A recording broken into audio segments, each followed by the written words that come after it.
안녕하세요. 여러분들은 인권이라고 하면 어떤 생각이 드세요? 사람으로서 마땅히 누려야 할 자유, 평등 등의 기본적 권리. 우리의 문재인 대통령 취임 때부터 당당하게 패미 대통령이 되겠다고 하셨죠. 그리고 인권 변호사로 오랜 세월 국민의 인권을 위해 싸웠다고 하십니다. 고 백남기 농민 사건, 그야말로 경찰 버스에 줄을 매어 전복시키려던 폭력 시위를 하다 사망한 사건이죠. 담당 의사의 병사 소견도 반박하며 기어이 문재인의 국가인권위원회는 과잉 진압의 책임을 물어 보상을 권고하기까지 했습니다. 근데 아이러니하게도 사고사라면 당연히 이루어져야 할 부검도 유족들의 강력한 반대에 실현되지 못했죠. 원래 억울한 사람들이 원인을 밝히고 싶어 하는데 이 사람들은 아니었나 봅니다. 지금 이 정부는 과거사 진상위원회니 국가인권위원회니 차별금지법이니 청소년 인권법 등 인권이라는 원장을 차고 권력을 찬탈했습니다. 현재 또한 일본 위안부와 강제징용 문제를 가지고 이순신 장군을 운운하며 일본과 결사항전도 불가할 태세를 취하고 있습니다.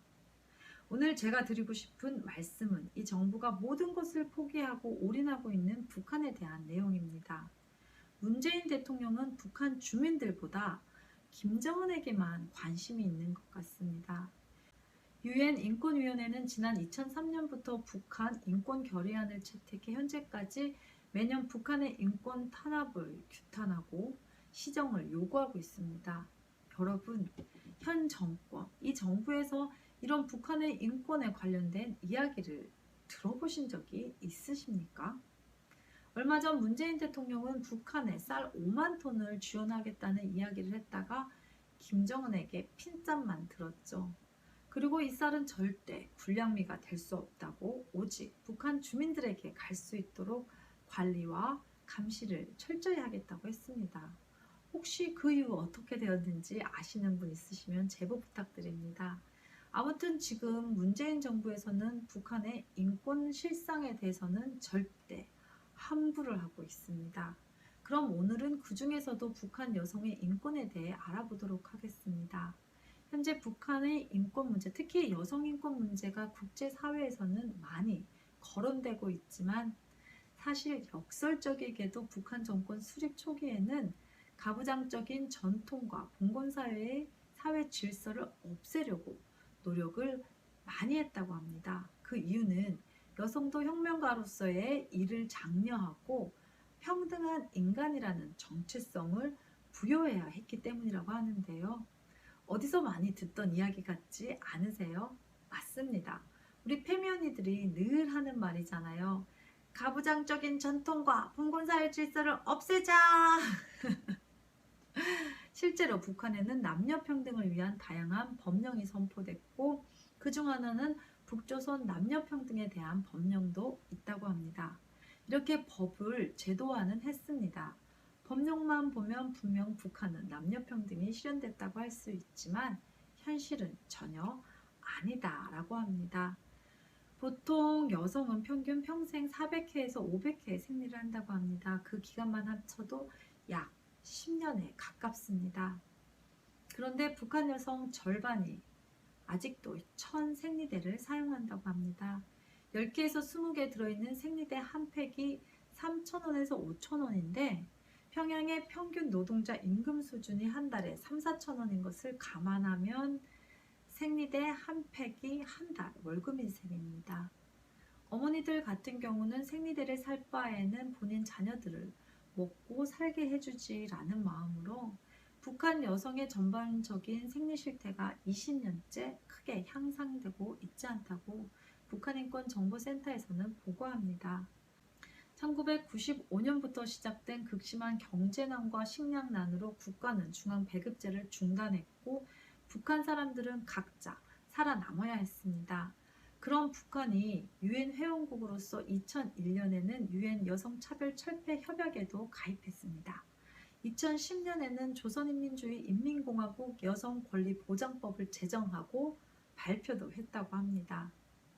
북한에서 남성들은 강제노동 이탈 시 처벌되기 때문에 월급이나 식량이 지급되지 않아도 일터를 지켜야 했고, 북한의 경제 상황이 더 어려워지자 여성들이 자신의 가족들을 먹여 살려야 하는 상황이 되었습니다.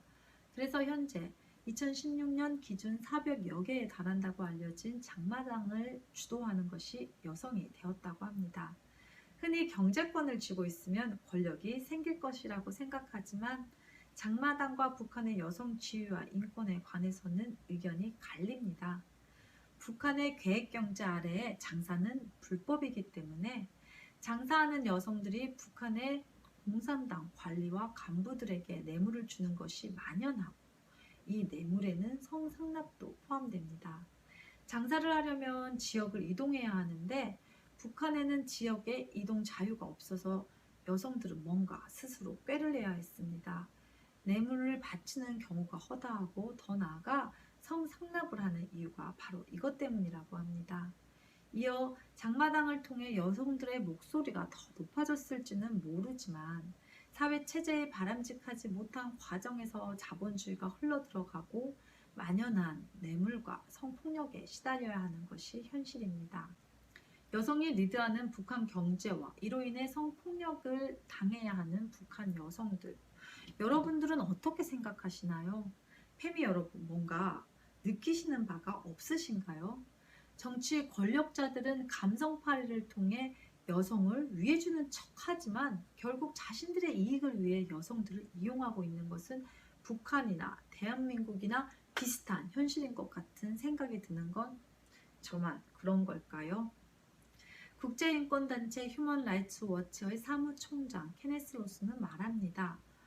북한에서 성폭력은 누구나 알고 있지만 아무도 대응하지 않으며 널리 용인되는 비밀이다. 북한 여성들도 어떤 식으로든 사법적으로 대응할 방법이 있다면 미투라고 말하겠지만 김정은의 독재 정권 하에서는 그들의 목소리가 침묵당하고 있다라고 말했습니다. 나아가 제일 가슴이 아픈 것은 북한 내에서 성폭행을 당하고 성추행을 당하고 강간을 당하는 여성들이 이것이 성폭행을 당했는지 모른다는 것이다 라고 덧붙였습니다. 또 문재인 대통령과의 면담을 추진했지만 성사되지 않았다며 인권변호사 출신이지만 거절했다. 인권 문제에 대해 말하고 싶지 않아 하는 것으로 보인다며 비핵화에 1차원적인 접근을 하고 있다. 이는 더 포괄적인 접근보다 성공 확률이 낮다고 말했습니다. 그리고 인권 문제는 기다릴 수 있다는 문재인 대통령의 생각은 순진하고 근시안적이다라고 비판하며 한국 정부에게 비핵화 협상에서 인권 문제 역시 제기해야 한다고 공고했습니다. 이미 북미 회담이 몇 차례 진행되었습니다. 하지만 그 속에서 북한의 인권 문제는 논의되지 못했습니다. 다음은 탈북 여성들의 중국 내 심각한 인신매매에 대한 내용입니다. 탈북 여성과 소녀를 인신매매하는 중국 범죄 네트워크가 연간 1억 500만 달러, 약 1254억 원을 벌어들이며 10세 이하의 소녀도 성범죄의 피해자로 전락하고 있다는 내용의 보고서가 공개되었습니다. 2019년 5월 20일자 영국 비영리기구 한국미래계획의 성노예, 중국 내 북한 여성, 소녀들의 매춘과 사이버 섹스, 강제 결혼이라는 보고서에서 이 같은 내용을 전했습니다. 이 보고서는 중국으로 건너간 뒤 체류하거나 한국에 돌아온 탈북 여성들을 인터뷰한 것을 토대로 작성했는데요. 보고서에 따르면 탈북한 여성들은 중국에서 30위안, 약 5천 원을 받고 성매매를 하고 1000위안, 약 17만 2천 원의 중국인의 아내로 팔리기도 합니다. 이들은 탈북 과정에서 납치돼 인신매매를 당하는 것으로 알려졌습니다.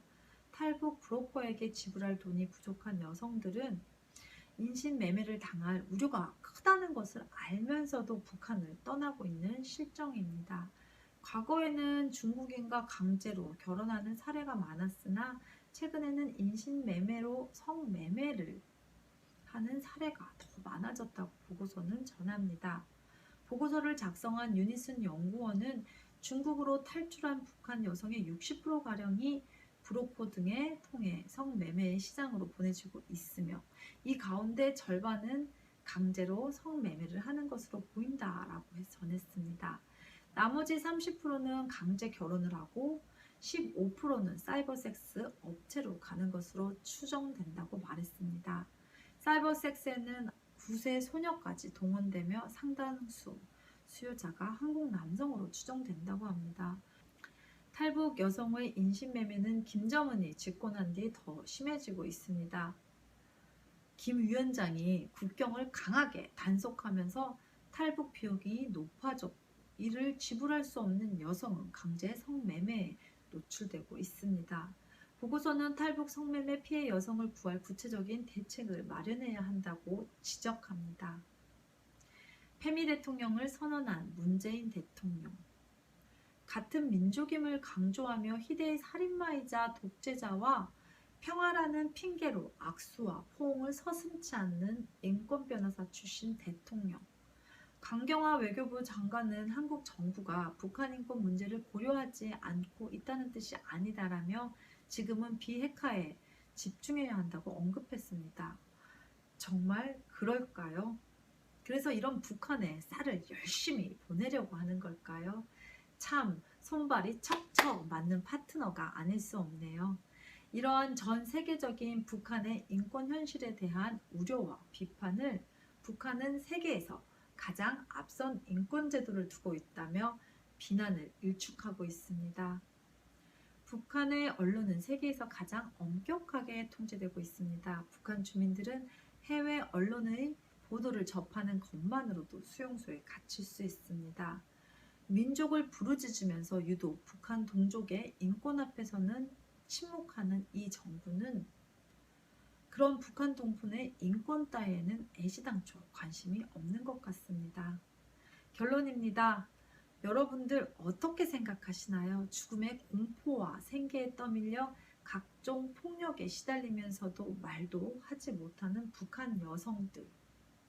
자유를 찾아 탈북했음에도 인권 변호사 출신 대한민국 대통령의 알 수 없는 무시와 무지로 단돈 몇 푼의 중국의 성노예로 팔려나가고 있는 북한의 여성들. 왜 이 정부는 50년도 넘은 일본 위안부의 인권엔 결사항전도 불사하듯이 덤벼대면서 현재 이 시간 벌어지고 있는 북한 여성의 처참한 현실에는 침묵하는 것일까요? 국내 패미 여러분, 그리고 문재인을 지지하는 모든 국민 여러분, 진정 북한을 우리 민족이라 생각하시나요?